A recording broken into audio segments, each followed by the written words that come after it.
Hello friends, तर आज आपण नवीन टॉपिकला स्टार्ट करणार आहे ज्याचं नाव आहे लॉजिकल इक्विव्हॅलन्स. आपण कालपर्यंत जे टॉपिक्स पाहिले त्यानंतरचा नेक्स्ट टॉपिक हा आहे लॉजिकल इक्विव्हॅलन्स, ज्यामध्ये आपण बघणार आहे की जर आपल्याकडे दोन मॅथमॅटिकल स्टेटमेंट्स दिलेले आहेत, ठीक आहे, आणि त्याचं आपण ट्रूथ टेबल तयार केलं आणि त्याचं जर फायनल व्हॅल्यूज दोघांचे सेम येत असतील तर आपण अशा स्टेटमेंट्सला काय म्हणणार की ते दोन्ही एकमेकांना लॉजिकली इक्विव्हॅलंट आहेत. ठीक आहे, आता एक्झाम्पल देऊन सांगायचं झालं तर इकडे बघा, P implies Q. ठीक आहे, P implies Q चं ट्रूथ टेबल मी काल तुम्हाला शिकवला होता.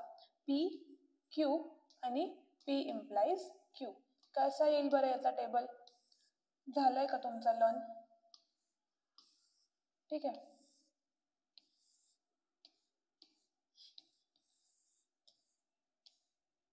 आता P T T T F F T F F F F.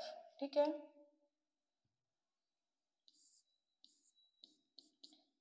T T T T F F F T T F F T हा झाला P implies Q चा final truth table. आता negation P or Q याचा जर truth table बघायचा झाला तर यासाठी याच्यामध्येच कंटिन्यू करू आपण. निगेशन P ची व्हॅल्यू काय येईल बरं? बघा बरं, P काय? T. निगेशन P काय येईल? F. T F F T F T. ठीक आहे, झालं निगेशन P. आता आपल्याला हा टेबल काय पाहिजे? Negation P or Q. आता नेगेशन P चा जो कॉलम आहे त्याला और करायचा आहे कोणासोबत? Q सोबत. चला, F T T F F F T T T T F T.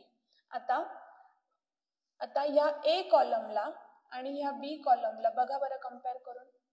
P implies Q आणि negation P or Q. T T F F T T T T हे दोन व्हॅल्यूज म्हणजे हे टोटल व्हॅल्यूज आणि हे total values same आहेत, तर मी काय म्हणेल की P equivalent Q is equivalent to negation P or Q, कारण त्यांचं जे फायनल ट्रूथ व्हॅल्यू येते ते दोघांचं काय सेम आहे हे मी तुम्हाला इथे प्रूफ करून दाखवलं. सो अशा दोन कोणत्याही स्टेटमेंट्सला ज्यांचे फायनल ट्रूथ व्हॅल्यूज सेम येतील अशांना आपण म्हणणार आहे logically equivalent statement with the symbol this. ठीक आहे, हे एकदा बघून घ्या.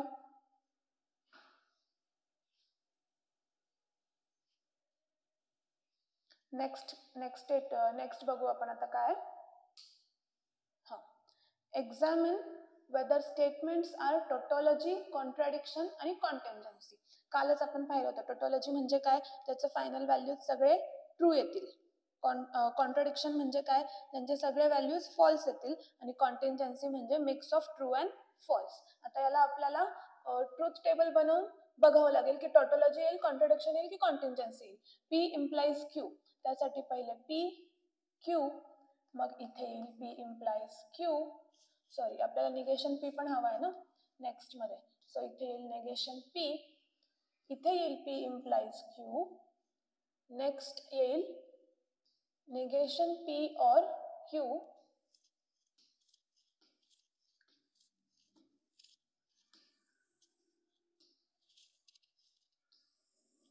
ठीक आहे, आणि लास्ट काय येईल? दिस A, this is B, A double implication B. Clear? बरोबर ना? Double implication B. Okay, PQ T T T F F T F F.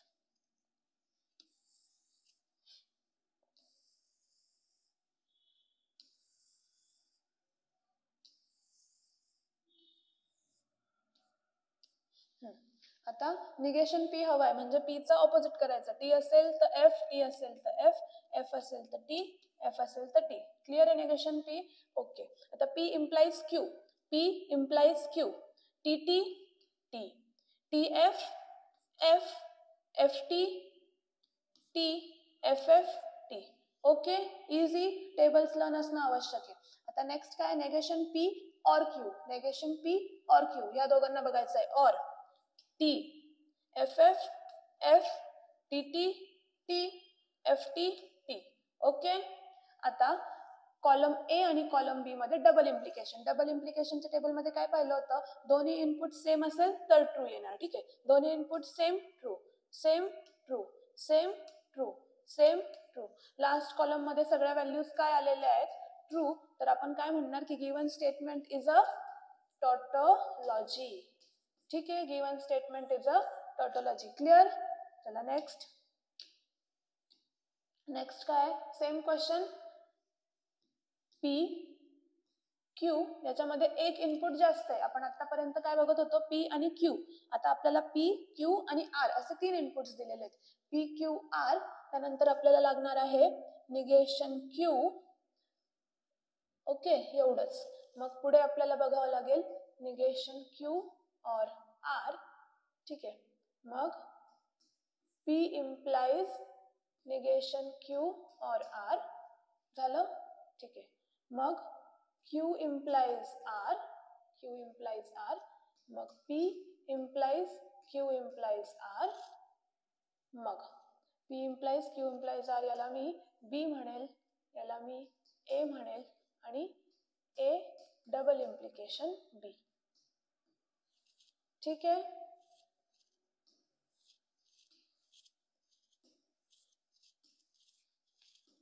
आता आतापर्यंत आपण पी क्यू असलं की इनपुट्स कसं द्यायचं हे पाहिलं की नाही. ठीक आहे, आता पी क्यू आर आहे तर कसं देणार एकदा बघून घ्या. पी क्यू आर आहे ना, अशा वेळेस काय करायचं, पी साठी 4 टाइम्स टी लिहून घ्यायचा. T T T T. 4 times F, F F F F. ठीक आहे, 4 टाइम्स टी 4 टाइम्स एफ. आता क्यू साठी 2 times T 2 times F, 2 times T 2 times F झालं. आणि थर्ड इनपुट आर साठी काय करायचं, T F T F T F T F. Clear आहे. ठीक आहे, पी साठी 4 टाइम्स टी आणि 4 टाइम्स एफ, क्यू साठी 2 टाइम्स टी 2 टाइम्स एफ आणि आर साठी T F T F T F. आता निगेशन क्यू काय येईल, जे क्यू आहे त्याचं नेगेटिव्ह. टी आहे तर एफ, टी आहे तर एफ, एफ आहे तर टी, एफ आहे तर टी, टी आहे तर एफ, टी आहे तर F, T T. Clear, easy.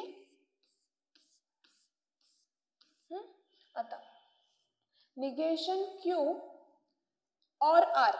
Negation क्यूचा column कोणता आहे, हा, आणि आरचा हा. या दोघांमध्ये आर और जर केलं तर काय येईल बरं, ऑरचा टेबल पार्ट असणं आवश्यक, तरच तुम्ही फास्ट करू शकतात गोष्टी. T T T F T T. ठीक आहे, बघून घ्या. Next, P implies negation of Q or R. आता P implies negation of Q or R ह्या दोन्ही कॉलम्सला बघायचंय. ठीक आहे, सिंगल इम्प्लिकेशन आहे. Implies, P implies negation Q R. T T T, T F F, T T T, T T T, F T F T. काय F T T. ठीक आहे, F F F T T, F F T, F T T, F T T. Clear. आता Q implies R. क्यूचा column बघा आणि आरचा column बघा. Single implication T T T, T F F, T F F, F T T, F F T, T T T, T F F, F T T,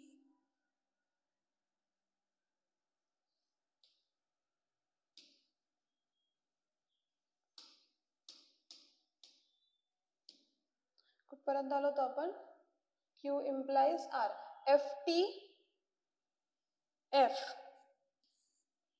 FF T बरोबर आहे. FT FT T इथे काय येईल? FF T. Okay. आता next P implies Q implies R म्हणजे P चा column बघा आणि Q implies R चा कॉलम बघा. TT T T F F TT T T T T F T T F T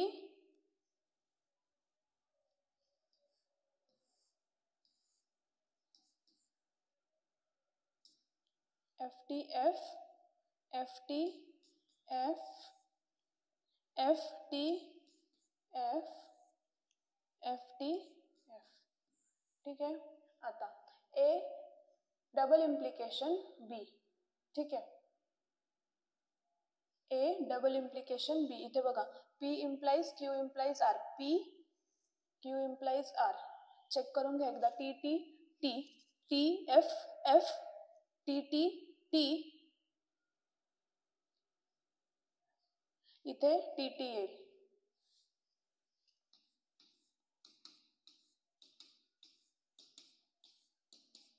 ठीक आहे. F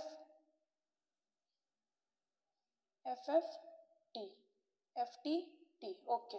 क्लिअर आहे इथपर्यंत? आता बघा कॉलम A आणि column B double implication. Double implication मध्ये काय होतं?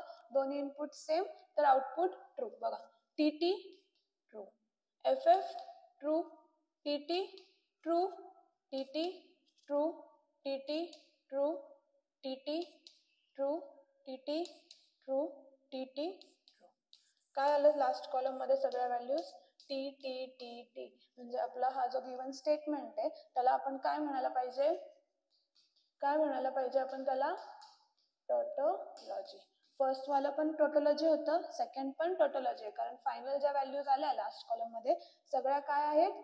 ट्रू. ठीक आहे. क्लिअर आहे? बघून घ्या एकदा काही डाऊट असेल तर.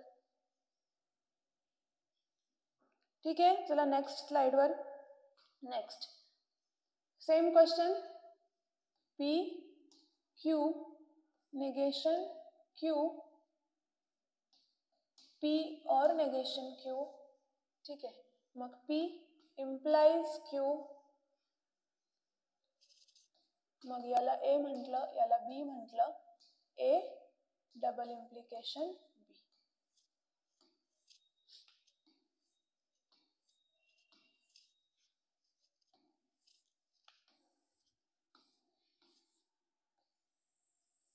PQ T T T F F T F F.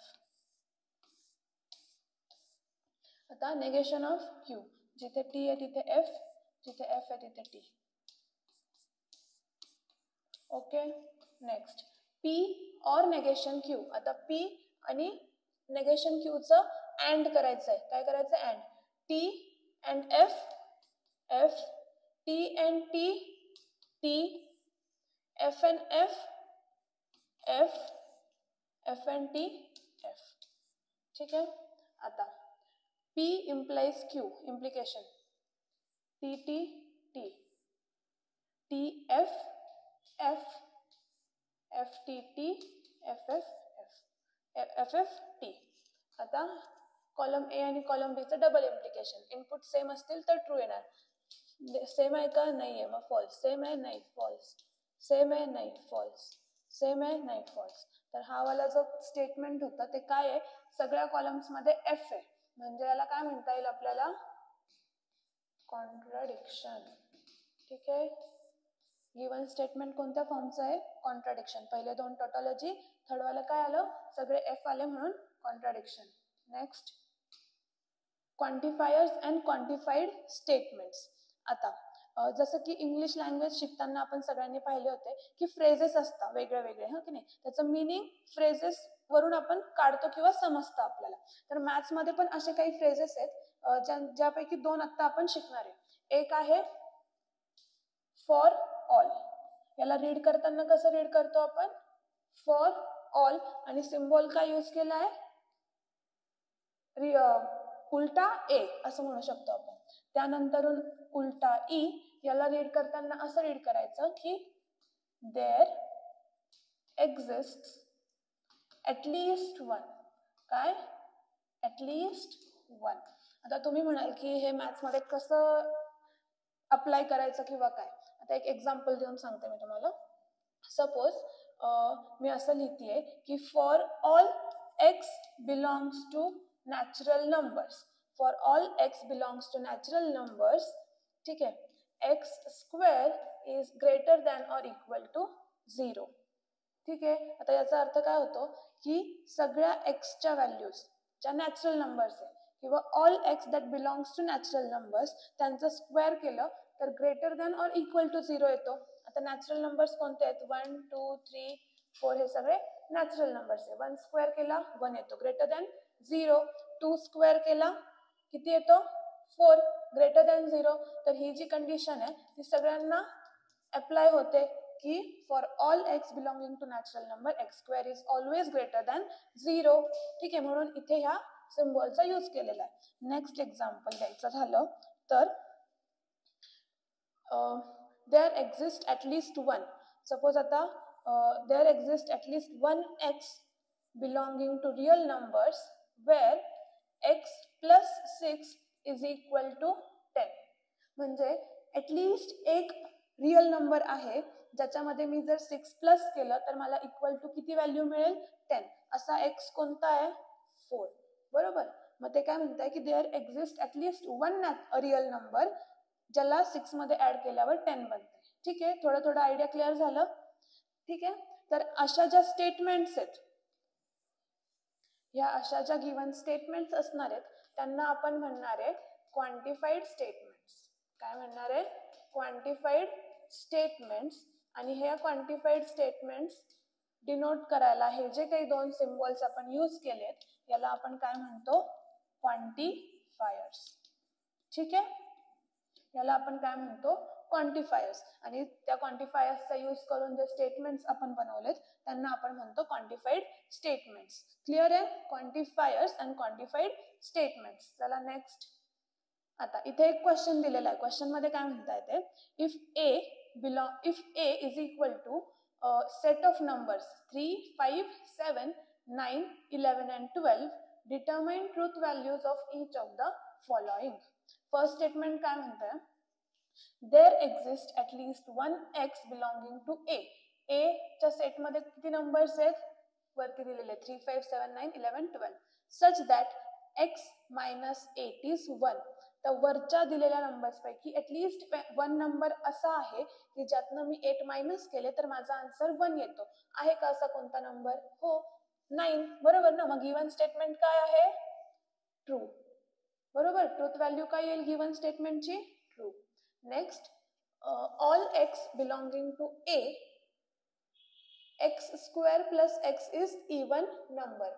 where x square plus x is even number. x square plus x is equal to even number. चला चेक करूया. 3 square plus 3, 9 plus 3, 12, even. ठीक है. 5 square plus 5, 25 plus 5, 30, again even. 49 plus 7, 56, even. 81 plus 9, 90, even. 11 square 121 plus 11, again even number. 144 plus 2, म्हणजे मी इव्हनच number check करते फक्त unit डिजिटचा even. तर हे statement पण काय आहे? ट्रू. ठीक आहे. प्रत्येक नंबरचा स्क्वेअर करून त्याच्यात जर तो नंबर मी ऍड केला तर मला प्रत्येक नंबरसाठी फायनली एक इव्हन नंबर मिळतोय. So that statement is true. Third, there exist at least one X belonging to A such that X square is less than 0. आता त्यांचं काय म्हणणं आहे? असा एक तरी नंबर आहे वरच्या सेटमध्ये की ज्याचं स्क्वेअर केलं तर लेस दॅन 0 येतो. नाही, कोणताच नाही आहे. Less than 0 is negative. कोणाचं स्क्वेअर केल्यावर नेगेटिव्ह येत नाही. So it's a false statement. Fourth, all x belonging to A such that x is even number. x is even number. नाही, हा पण false येईल. सगळे even number आहेत का वरती दिलेले? नाही. Next, fifth question. All x belonging to A such that 2x plus 9 is greater than 14. 2x plus 9 हे किती आलं पाहिजे? Greater than 14. पहिले आपण 3 ला टाकून बघू. 6 प्लस 9 किती येतं?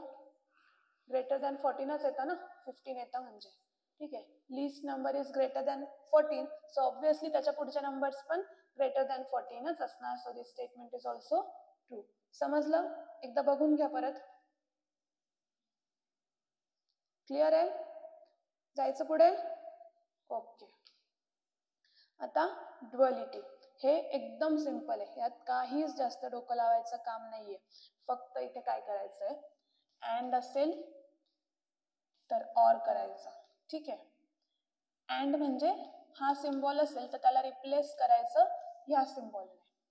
ऑर असेल तर अँड करायचं, म्हणजे जर ही सिम्बॉल असेल तर त्याला रिप्लेस करायचं अँडच्या सिम्बॉलने. ठीक आहे. त्यानंतर जर टॉटॉलॉजी असेल, स्टेटमेंटमध्ये किंवा ट्रुथ टेबलमध्ये टॉटॉलॉजी असेल तर त्याला रिप्लेस करायचं कॉन्ट्राडिक्शनने, आणि कॉन्ट्राडिक्शन असेल तर त्याला रिप्लेस करायचं टॉटॉलॉजीने. ठीक आहे, आणि हे सगळं झालं रिप्लेस करायचं. पण जर निगेशन असेल कोणत्या स्टेटमेंटमध्ये तर निगेशनला रिप्लेस करायचं निगेशननेच, म्हणजे निगेशनमध्ये कोणताही फरक पडत नाही.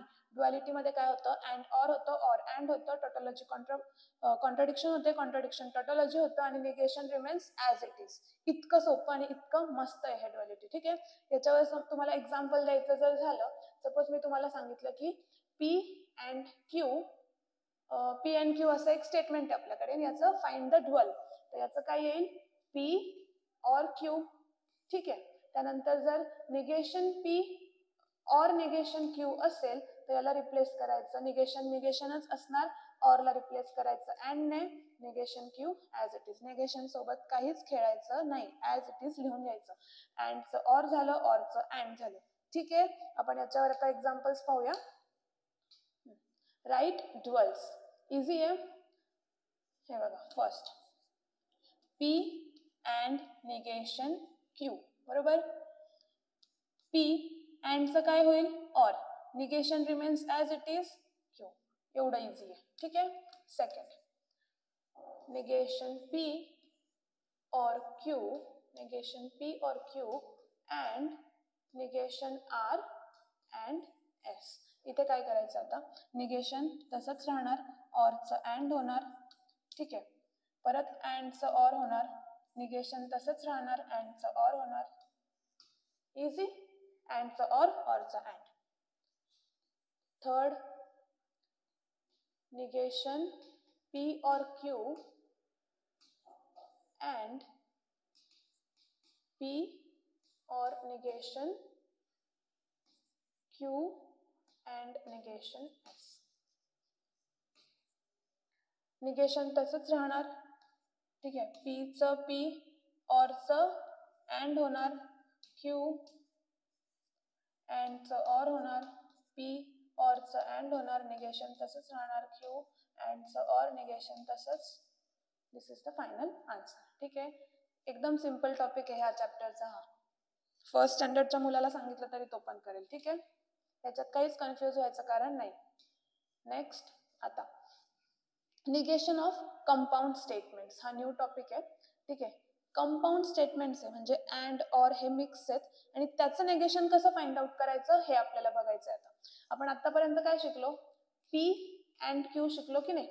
पण ह्या स्टेटमेंटचं तर तुम्हाला सांगितलं की निगेशन करा, तर कसं कराल हे याच्यामध्ये आपल्याला बघायचं आहे. ठीक आहे, आता बघा, पी अँड क्यूचं माझ्याकडे स्टेटमेंट आहे, त्याचं मला निगेशन फाइंड आउट करायचं आहे, म्हणजे निगेशन ऑफ कंजंक्शन, किंवा याला आपण डी मॉर्गन्स लॉ पण म्हणू शकतो. ठीक आहे, अँडचं निगेशन कसं करणार, ब्रॅकेट ओपन करायचं, प्रत्येकाला निगेशनची साईन देऊन टाकायची, अँडच्या ठिकाणी फक्त मी ऑर केलं.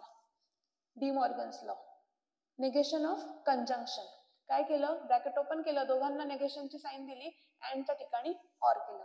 आता सिमिलरली नेगेशन ऑफ डिसजंक्शन कसं करायचं, negation of P disjunction Q, disjunction म्हणजे ऑर, ठीक आहे, दोघांना पण नेगेटिव्ह साईन देऊन टाकायची, ऑरचं अँड करायचं, झालं negation of disjunction, D Morgan's law, ठीक आहे. सम्स सॉल्व्ह करताना या लॉसचा आपल्याला यूज होणार आहे. क्लिअर आहे, first second negation of conjunction, negation of disjunction. आता निगेशन ऑफ इम्प्लिकेशन, इम्प्लिकेशन तर आपण बघितलं कसं असतं, पी इम्प्लाइज क्यू, पण जर याचं तुम्हाला सांगितलं की निगेशन करा तर काय कराल, पी अँड निगेशन क्यू. जेव्हा निगेशन ऑफ इम्प्लिकेशन करतो आपण तर पी अँड निगेशन क्यू हे त्याचं आन्सर येतं, ठीक आहे. Next negation of biconditional, P biconditional Q, याला कसं करणार, P and negation Q or Q and negation P. Okay, बरोबर आहे, P and negation Q or Q and negation P हे तुम्हाला लक्षात ठेवावं लागेल. बाय कंडिशनलचं थोडंसं बघा, P and Q घेतलं, निगेशन Q घेतलं, अँड घेतलं पहिल्या ब्रॅकेटमध्ये, ठीक आहे, मग ऑर घेतलं म्हणजे ह्या दोन व्हॅल्यूज आहेत त्यांच्यामध्ये अँड आहे आणि दोघांच्या मध्ये ऑर आहे, ठीक आहे. पहिले ऑर घेतलं, पहिले निगेशन घेतलं क्यू ला आणि नंतर निगेशन घेतलं पी ला. क्लिअर आहे, चला पुढे. Write negation of following. आता सम्स दिलेले आहेत त्यांनी आपल्याला, कसं लिहिता येईल, आता पहिले तर मला लिहावं लागेल की पी स्टेटमेंट माझं काय आहे, x+8 is greater than 11. Q statement माझं काय आहे, y-3 इज इक्वल टू 6. असे माझे दोन स्टेटमेंट्स आहेत पी आणि क्यू. त्यांनी मध्ये कनेक्टिव्ह कोणता यूज केलाय, ऑर, म्हणजे मला कसं लिहावं लागेल, पी और क्यू, बरोबर असंच लिहावं लागेल की नाही. मग आता P or Q x+8 greater than, आणि त्याचं आपल्याला निगेशन फाइंड आउट करायचं आहे, या स्टेटमेंटचं आपल्याला निगेशन फाइंड आउट करायचं आहे. आत्ताच मागच्या स्लाइडमध्ये आपण पाहिलं निगेशन ऑफ कंजंक्शन अँड असेल तर काय करतो आपण, negation P or negation Q, ठीक आहे. निगेशन पी कसं लिहितो याला आपण, negation P and negation Q. Disjunction आहे, ऑर आहे म्हणून इथे अँड झाला, निगेशन दोघांना निगेटिव्हची साईन दिली, तर माझं हे स्टेटमेंट कसं येईल, x+8 is less than or equal to 11 and negation Q काय येईल माझा, y-3 is not equal to 6. ठीक आहे. आता याला वर्बल फॉर्म मध्ये लिहायचं झालं तर कसं लिहिणार,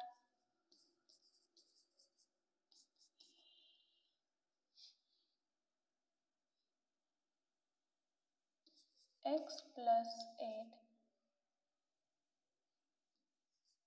is less than 11 and y-3 is not equal to 6. And केला यूज झाला वर्बल फॉर्म, ठीक आहे. इझी, बघून घ्या एकदा.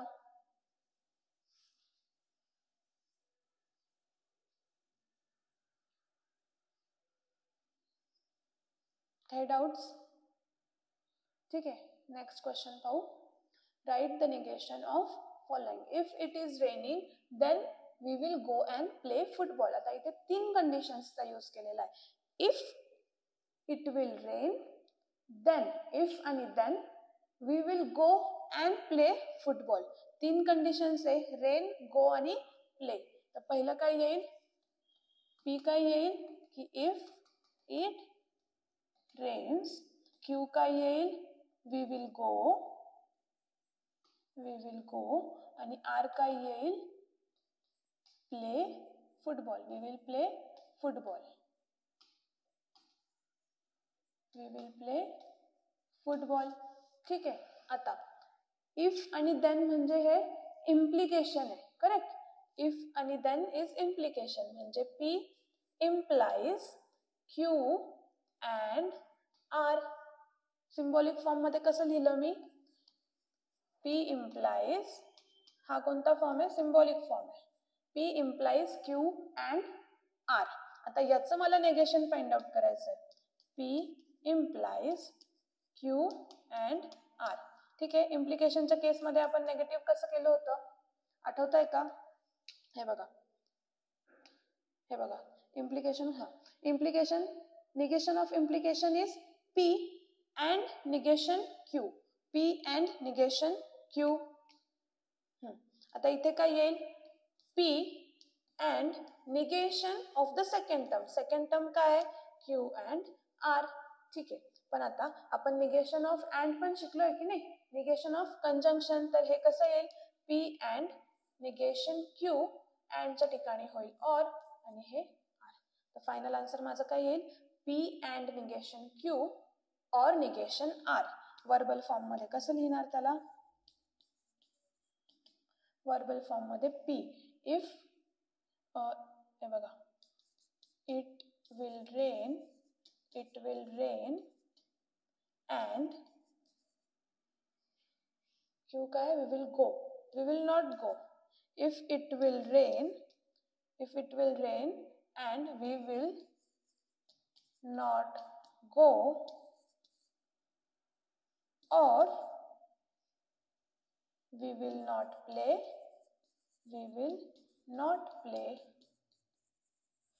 फुटबॉल. कळतंय का?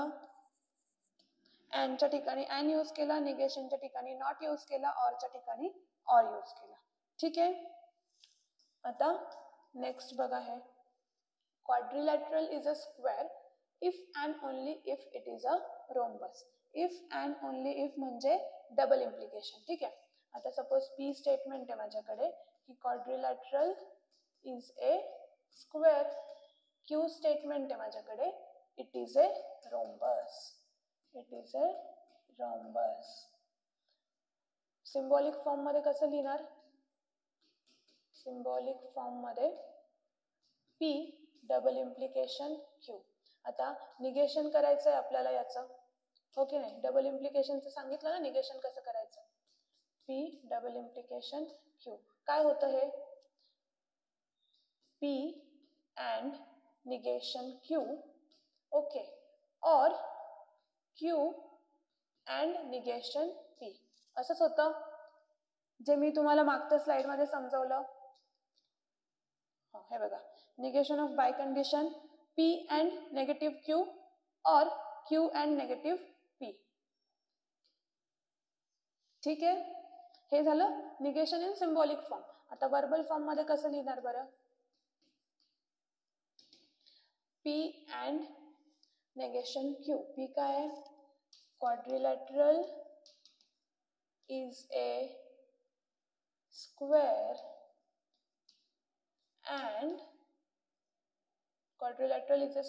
and not rhombus, or quadrilateral is a rhombus and not square. ठीक आहे. क्लिअर आहे? इझी आहे. थोडंसं फोकस करून बघाल तर कळेल तुम्हाला. बघा, P काय आपलं statement? Is a square. Quadrilateral is a square and negation Q not a rhombus or Q काय आपल्याकडे? It is a rhombus. Quadrilateral is a rhombus and negation P म्हणजे नॉट स्क्वेअर. ठीक आहे. Easy. Next, write negation of following. All natural numbers are whole numbers. आता काय कराल बरं? इथे तर तुम्हाला कळत पण नाही की कंजंक्शन आहे, डिसजंक्शन आहे, इम्प्लिकेशन आहे की डबल इम्प्लिकेशन आहे. कोणतंच नाहीये. कसं सॉल्व्ह कराल? अशा केसेसमध्ये काय करायचं? ही नोट म्हणून तुम्ही लिहून घ्या की जेव्हा कधी निगेशनच्या स्टेटमेंट्समध्ये तुमच्याकडे ऑल येईल, ठीक आहे, ऑलला रिप्लेस करायचं समने. सम जर आलं तर समला रिप्लेस करायचं ऑलने. ठीक आहे. त्यानंतर जर क्वांटिफायर स्टेटमेंट मध्ये असं आलं की बिलॉंग्स टू ऑल तर त्याला रिप्लेस करायचं ॲटलिस्ट वन आलं तर त्याला रिप्लेस करायचं बिलॉंग्स टू ऑल. ठीक आहे. इतकं सिंपल आहे. मग आता हे स्टेटमेंट कसं लिहाल तुम्ही? All natural numbers are whole numbers. मग काय लिहायचं? Some natural numbers are whole. With अजून एक राहिलं गोष्ट, जेव्हा आपण ऑल समने रिप्लेस करतोय आणि सम ऑलने रिप्लेस करतोय त्याच्या ॲडिशनमध्ये आपल्याला तिथे नॉटचं इंट्रोडक्शन पण करायचं आहे. म्हणजे आता इथे कसं येईल स्टेटमेंट की all natural numbers are whole numbers ना, तर some natural numbers are not whole numbers. म्हणजे मी ऑलला रिप्लेस केलं समने आणि पुढे एक नॉट पण इंट्रोड्यूस केला. Natural numbers are not whole numbers हे झालं माझं आन्सर. ठीक आहे. All replace by some and with addition of not because negation करायचं आहे आपल्याला. Write negation of following. आता हे काय दिलंय, all n belongs to natural numbers where n square plus n plus 2 is divisible by 4. आता हे काय क्वांटिफायर, याला रिप्लेस करायचं क्वांटिफायरने. all there exists at least one n where it belongs to natural numbers n square plus n plus 2 is not divisible by 4, is not divisible by 4. काय केलं मी, quantifier ऑलला replace केलं ॲटलिस्टने आणि इथे इंट्रोड्यूस केला not, कारण मला स्टेटमेंटचं negation करायचं होतं, स्टेटमेंट नेगेटिव्ह बनवायचं होतं. Next write negation of following. आता इथे काय देअर एक्झिस्ट ॲटलिस्ट वन, त्याला रिप्लेस करायचं की ऑलने. All X belongs to N such that x minus 17 less than or equal to 20. याला कसं कराल, ग्रेटर दॅन 20. झालं नेगेटिव्ह. ठीक आहे, इझी. कळलं का. नॉट तर यूज नाही करू शकली ना मी तिथे, कारण तिथे काही कम्प्लीट सेंटेन्स नव्हता. तिथे एक होतं अल्जेब्रिक एक्सप्रेशन, म्हणून मी x minus 17 ला ग्रेटर दॅन 20 म्हटलं. तिथे जे साईन होतं त्याचं ऑपोजिट केलं. आता नेक्स्ट टॉपिक आहे आपला कॉन्व्हर्स, इनव्हर्स आणि कॉन्ट्रापॉझिटिव्ह. याच्यामध्ये एक नोट लिहून घ्या पहिले तर.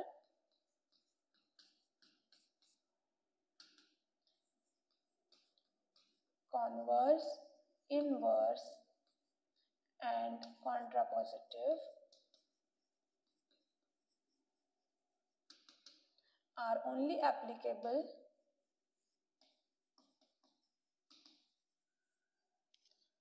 when the statements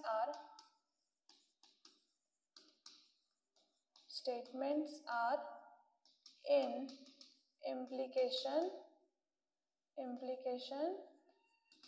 form.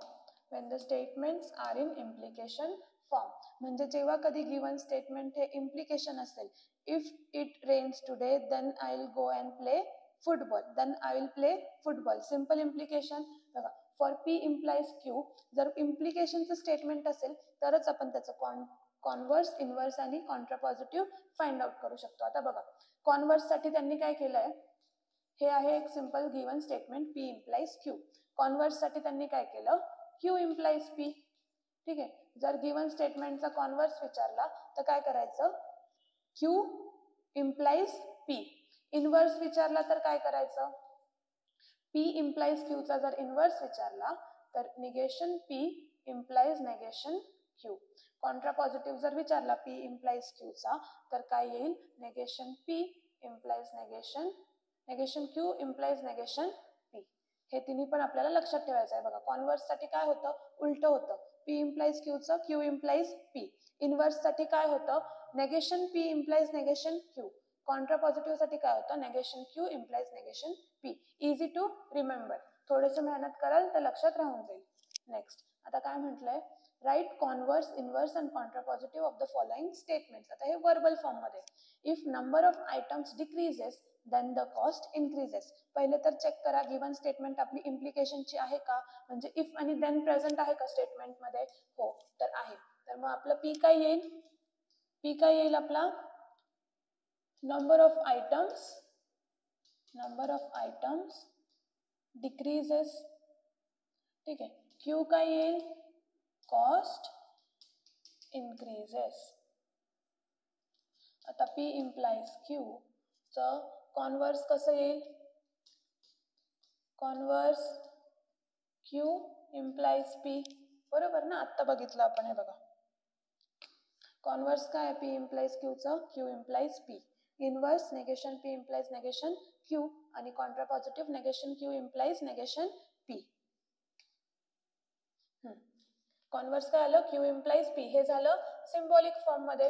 आता वर्बल फॉर्म मध्ये कसं लिहाल, क्यू इम्प्लाइज पी म्हणजे if the cost increases then the number of items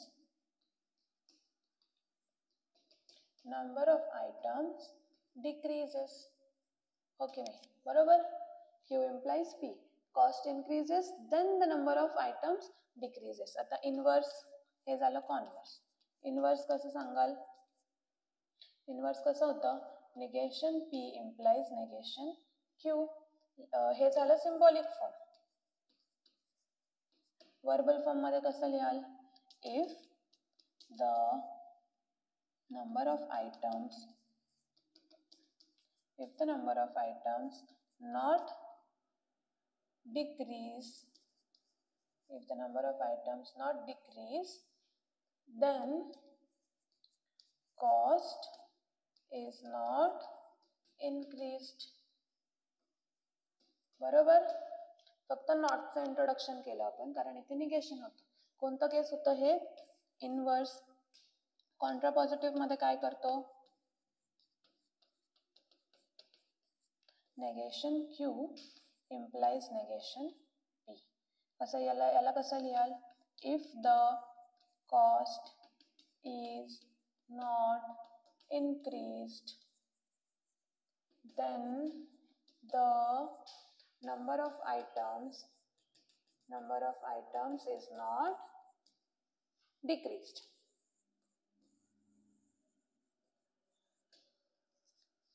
clear. Converse, inverse आणि कॉन्ट्रा पॉझिटिव्ह. पहिले सिम्बॉलिक फॉर्म, नंतर वर्बल फॉर्म. क्लिअर आहे.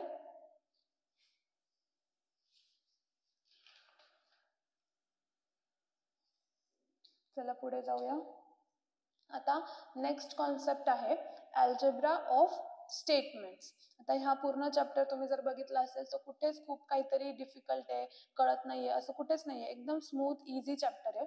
तुमचे जर मार्क्स कुठे गेलेच तर तुमचं ह्याच्यामध्ये जाऊ शकतात. जे सिली मिस्टेक्स मुलांकडून होऊन जातात नकळत, ते फक्त याच्यामध्ये मिस्टेक्स होतात आणि मुलं मार्क्स गमावून बसतात. ठीक आहे, तर आपण आता बघूया डिफरंट टाइप्स ऑफ लॉज जे आपल्याला ह्या चॅप्टर मध्ये यूज करायचे सम्स सॉल्व्ह करताना. पुढे फर्स्ट लॉ आहे आयडेम्पोटंट लॉ. आयडेम्पोटंट लॉ काय म्हणतो की पी ऑर पी असेल म्हणजे एका सेम स्टेटमेंटचं तिच्याच सोबत जर मी ऑर केलं तर माझं आन्सर काय येईल, द सेम स्टेटमेंट. सिमिलरली एका स्टेटमेंटचं मी त्याच्याच सोबत अँड केलं तर माझं फायनल आन्सर काय येईल, the same statement. Easy idempotent law. एका स्टेटमेंटचं स्वतःसोबत अँड किंवा ऑर केलं तर आन्सर ती स्वतः स्टेटमेंट आली पाहिजे. Second commutative law. P or Q is equal to Q or P. म्हणजे आता तुम्हाला एकदम मॅथमॅटिक्सच्या टर्म मध्ये सांगायचं झालं ना तर कम्युटेटिव्ह लॉ बघा. 3 into 2 केलं तरी 6 येतो आणि 2 into 3 केलं तरी 6च येतो. त्यांनी तेच म्हटलंय बघा, पी ऑर क्यू करा किंवा क्यू ऑर पी करा, त्यांचं जे आन्सर येईल ते सेमच येईल. सिमिलरली पी अँड क्यू करा किंवा क्यू अँड पी करा, त्यांचा आन्सर सेमच येईल. लक्षात कसं ठेवायचं, 3 into 2 करा नाही तर 2 into 3 करा, आन्सर सेमच येईल. याला नाव काय दिलंय, commutative law. Third associative law. P or Q ब्रॅकेटमध्ये देन ऑर आर. पुढे काय म्हटलंय, P or Q or R, P or Q or R. ठीक आहे, यांना म्हणजे पहिले ऑर पी क्यूचं केलं होतं, नंतर त्यांचं ऑर केलं आर सोबत. इथे काय केलं, पी पहिले क्यू आरचं ऑर केलं, त्याचं आन्सरचं ऑर केलं पी सोबत. फायनल स्टेटमेंट काय येत आहे की पी क्यू आर एकमेकांसोबत ऑर केलं, कोणालाही ब्रॅकेट द्या, आन्सर सेमच येईल. सिमिलरली अँड करा, तेच. आता फोर्थ आहे डिस्ट्रीब्युटिव्ह लॉ. सम सॉल्व्ह करताना आहे ना याचा यूज जरा जास्त होतो, त्याच्यामुळे चांगलं लक्ष द्या, इम्पॉर्टंट आहे असं समजा. P or Q and R is equal to P or Q and P or R. ठीक आहे, second P and Q or R is equal to P and Q or P and R. आता याला समजवायचं झालं तर इकडे बघा mathematical टर्म्समध्ये जर मी बाहेर 3 लिहितीये मध्ये लिहितीये 4 + 6. ठीक आहे, तर मी पहिले याचं मल्टिप्लिकेशन याच्यासोबत पण करेल, प्लसचं साईन देईल आणि याचं मल्टिप्लिकेशन याच्यासोबत पण करेल, बरोबर ना. इथे बघा आता P और Q आलं का, P or Q, अँडचं sine P और R. ठीक आहे, म्हणजे आपण ब्रॅकेट मधल्या मल्टिप्लिकेशनला जसं सॉल्व्ह करतो तसंच डिस्ट्रीब्युटिव्ह लॉचं करायचं. ठीक आहे, फिफ्थ आहे आयडेंटिटी लॉ. इकडे लक्ष द्या आता. P or F is equal to P, म्हणजे कोणत्याही स्टेटमेंटचं और एखाद्या फॉल्स स्टेटमेंट सोबत केलं तर ती स्टेटमेंट ॲज इट इज राहणार. Pचं और जर ट्रू सोबत केलं तर ती ट्रू राहणार. ठीक आहे, आता P अँड F केलं तर F, P अँड T केलं तर P. हे पण इझी आहे लक्षात ठेवायला. कॉम्प्लिमेंट लॉ P और negation P true, P and negation P F. ठीक आहे, इझी आहे ना. डी मॉर्गन्स लॉ आपण बघितला, नेगेशन, हे निगेशन आहे बघा, negation of disjunction, negation of और बघितलं होतं आपण, ह्या साईनला चेंज केलं आणि दोघांना पण ऑरचं निगेशनचं साईन दिलं, ऑरचा अँड झाला आणि दोघांना निगेटिव्ह केलं. हे बघा दोघांना निगेटिव्ह केलं आणि अँडचा ऑर झाला, इथे ऑरचा अँड झाला. याला काय म्हणतो आपण, D Morgan's law. Absorption law, याचा यूज काही जास्त होत नाही बट ठीक आहे, समजून घ्या. P और P and Q is equal to P, P and P or Q is equal to P. ठीक है, last is conditional law. Conditional law P implies Q is equal to negation P or Q. ठीक आहे, हे वाला जे आहे ना, हे मी तुम्हाला लॉजिकली इक्विव्हॅलन्स जेव्हा एक एक्झाम्पल दिलं होतं ते याच्यात हेच एक्झाम्पल दिलं होतं की P implies Q आणि निगेटिव्ह P और R, याच्या ज्या ट्रूथ व्हॅल्यूज येतात ते सेम येतात. तुम्ही एकदा मागे करून बघू शकता तुमच्या नोटबुकमध्ये, हे एक्झाम्पल आपण लिहिलं होतं. P double implication Q is equal to negation P or Q and negation Q or P. ठीक आहे, आता हे डबल इम्प्लिकेशनचं आत्ताच सांगितलं होतं मी तुम्हाला. निगेशन करताना डबल इम्प्लिकेशनसाठी आपण हाच फॉर्म्युला यूज केला होता. हे काय, कंडिशनल लॉ. तर हा जो टेबल आहे तो बाय हार्ट करून घ्या. मार्क्स जातील तर इथेच जातील, बाकी कुठेच जाणार नाही. ठीक आहे, आता coming to application of logic to switching circuits. ठीक आहे, आता एक सर्किट असतं, ठीक आहे, ते त्याच्यामध्ये जर मी लॅम्प कनेक्ट केला तर तो लॅम्प म्हणजे ग्लो कधी करेल बघा. सपोज माझ्याकडे हे सर्किट आहे, हा स्विच आहे माझा. ठीक आहे, इथे मी लॅम्प कनेक्ट केलाय, ही माझी बॅटरी आहे. ठीक आहे, करंट फ्लो होतोय मायनस प्लस, पण हा लॅम्प ग्लो कधी करेल, हा लॅम्प मला ग्लो व्हायला पाहिजे. जर मी हा स्विच इथे क्लोज केला तरच माझा लॅम्प ग्लो होईल. म्हणजे हे बघा, स्विचची ही जी पोझिशन असते ना, हिला म्हणतात ओपन पोझिशन. Open position. ठीक आहे, ही जी पोझिशन असते ना तिला म्हणतात क्लोज्ड पोझिशन. क्लोज्ड पोझिशन, किंवा अजून इझी लँग्वेज मध्ये त्याला आपण म्हणू शकतो, क्लोज्ड पोझिशनला सर्किट ऑन आहे किंवा करंट फ्लो होतोय, ओपन पोझिशनला स्विच ऑफ आहे. जेव्हा स्विच ओपन असतं तेव्हा स्विच ऑफ असतं, जेव्हा क्लोज असतं तेव्हा काय असतं, स्विच ऑन असतं, म्हणजे करंट फ्लो होत असतो. जर मी ह्या स्विचला इथे क्लोज केलं तरच माझा इथला लॅम्प काय होईल, ग्लो होईल, बरोबर. ठीक आहे, इथपर्यंत झालं. आता जे लॉजिक अप्लाय करायचं आहे आपल्याला स्विचिंग सर्किट्समध्ये ते कसं आहे बघू आपण. हे बघा, सपोज माझ्याकडे आता इथे एक स्विच आहे, त्याला मी नाव देते S1. इथे माझ्याकडे आहे सेकंड स्विच, इथे माझ्याकडे खाली आहे लॅम्प, इथे बॅटरीज. हे झालं माझं सर्किट कंप्लीट. लॅम्प. ठीक आहे, आता करंट फ्लो कधी होणार याच्यातनं किंवा लॅम्प ग्लो कधी होणार आहे, जर माझं दोन्ही स्विच क्लोज झाले तर, बरोबर. तर त्याच्यासाठी जर मी पी स्टेटमेंट असं दिलं की switch S1 is close, Q statement दिलं स्विच S2 इज क्लोज, दोन्ही स्विच माझे क्लोज आहे तर माझा लॅम्प ग्लो होईल. रिझल्ट काय येईल? L is equal to lamp close. ठीक आहे, आता याला लिहिता कसं येईल मला बघा. P and Q is equal to L. P and Q. आता हे स्टेटमेंट मी कसं लिहिलं? P and Q. P काय आहे? Switch S1 is closed and switch S2 is also closed, तरच मला रिझल्ट काय मिळतोय की माझा लॅम्प ग्लो होतोय. What is L? The lamp glows. ठीक आहे, आता जर असं लिहिलं मी की P or Q is equal to L, तर हे मॅथमॅटिकली करेक्ट होईल का? सांगा बरं, विचार करा. P काय माझा? स्विच S1 इज क्लोज्ड और Q switch S2 is closed. जर एक क्लोज असेल एक ओपन असेल तर माझा लॅम्प ग्लो होईल का? नाही होणार ना, कारण करंट पासच होऊ शकणार नाही. So this statement is wrong for this particular circuit. याच्यासाठी करेक्ट स्टेटमेंट काय येईल की P and Q is equal to L, म्हणजे दोन्ही स्विच क्लोज असतील तरच माझा लॅम्प ग्लो होईल. आता हे केस कोणती आहे ही? when switches are in series. When switches are in series. जेव्हा स्विचेस सिरीज मध्ये असणार आहे तेव्हा आपण काय म्हणू? P and Q is equal to L, म्हणजे लॅम्प ग्लो होतोय. ठीक आहे, ही झाली सिरीज मधली केस. आता जर माझे स्विचेस पॅरलल मध्ये असतील तर हा माझा एक स्विच, ठीक आहे, हा माझा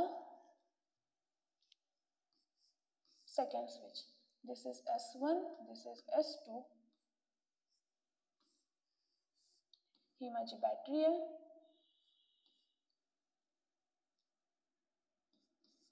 हा माझा लॅम्प आहे, हे माझं सर्किट झालं. ठीक आहे, इथून असा करंट फ्लो होणार आहे. ठीक आहे, हे स्विच S1, S2, बॅटरी आणि लॅम्प. S1, आता हे स्विचेस कसे आहेत बरं? स्विचेस आर इन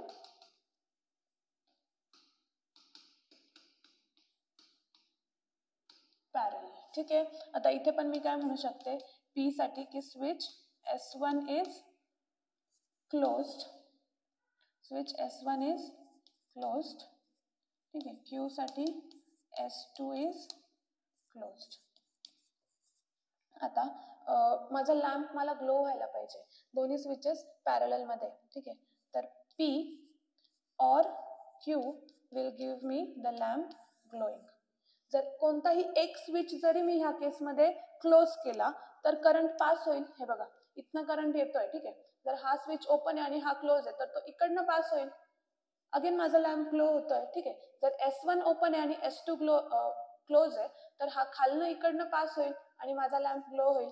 हो की नाही? म्हणजे या केसमध्ये काय आहे की कोणताही एक स्विच जरी माझा ओपन आणि क्लोज असेल तरी माझा लॅम्प ग्लो होणार आहे. त्याच्यासाठी मी काय केलं? P or Q.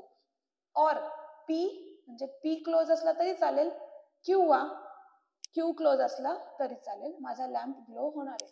ही पॅरललची केस. ठीक आहे, आता याच्यावर बेस्ड आपण नेक्स्ट सेशनमध्ये काही MCQs क्वेश्चन्स दोन्ही पण घेऊया. तुम्ही तोपर्यंत फर्स्ट आणि सेकंड लेक्चरचं थरो रिव्हिजन करा. काही डाऊट्स असतील तर तुम्ही आम्हाला मेसेज करून आपल्या ग्रुपवरती पाठवू शकता. बाकी तुम्ही तयारी नीट करत राहा. आपण नेक्स्ट सेशनमध्ये भेटू जिथे आपण फक्त क्वेश्चन्स सॉल्व्ह करू आणि काही तुमचे डाऊट्स असतील तर ते पण घेऊ. ठीक आहे, बाय बाय.